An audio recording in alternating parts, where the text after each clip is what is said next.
Hi, third graders. I'm here with our next bedtime story for tonight, and it's called The Rain Came Down. And I felt like this was a perfect story for the windy, rainy weather that I think we're going to have this week. And it is also by David Shannon, who was the author of the last bedtime story, Duck on a Buck. On Saturday morning, the rain came down. It made the chickens squawk. The cat yelled at the chickens, and the dog barked at the cat. And still the rain came down. The man yelled at the dog and woke up the baby. "Stop all that yelling," shouted the man's wife. The dog barked louder, and still the rain came down. A policeman heard the noise and stopped to see what was wrong. His car was blocking traffic, and half a block away, a woman squirmed in the back seat of a taxi. "Hurry up or I'll miss my plane," she told the taxi driver. So he started honking his horn. The truck driver in front of him got mad and started honking back. "I have tomatoes to deliver," he shouted. The ice cream man heard the honking, and so he turned up the music on his van. Jingle, jingle went his music, slap-a-da-slap went his windshield wipers, and still the rain came down. The owner of the beauty parlor came out to see what all the fuss was about. She bumped into the barber coming out of his barber shop, and they began to argue.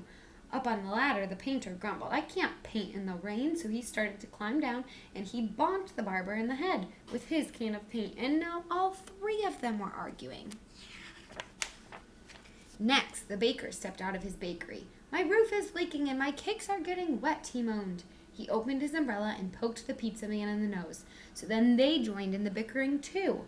A boy ran by chasing a small boat down the stream in the gutter. He splashed a little girl and she began to cry. And still the rain came down. This rain is causing a lot of chaos. The grocery man stomped out onto the sidewalk and yelled, "Where is that delivery truck? I need my tomatoes." He ran into a lady coming out of the clothing store and knocked her boxes into his fruit stand. Oranges, apples, and lemons bounced down the sidewalk, and still the rain came down. The policeman walked back to his car.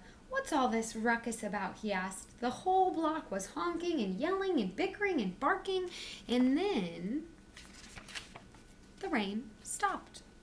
And so did the noise, and the sun came out, and the air smelled fresh and sweet. Everything shimmered, and a rainbow stretched across the roof.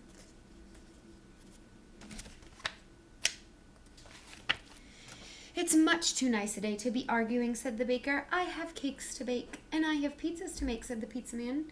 "I could use a shave while my building dries," said the painter to the barber. So then they went inside.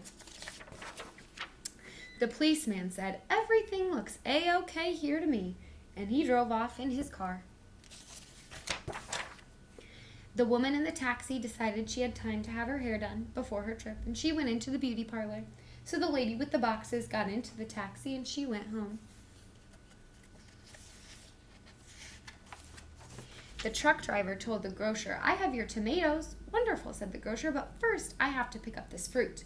The little girl and boy helped him, so he bought them ice cream cones, and the ice cream man gave them each an extra scoop because it was such a nice day.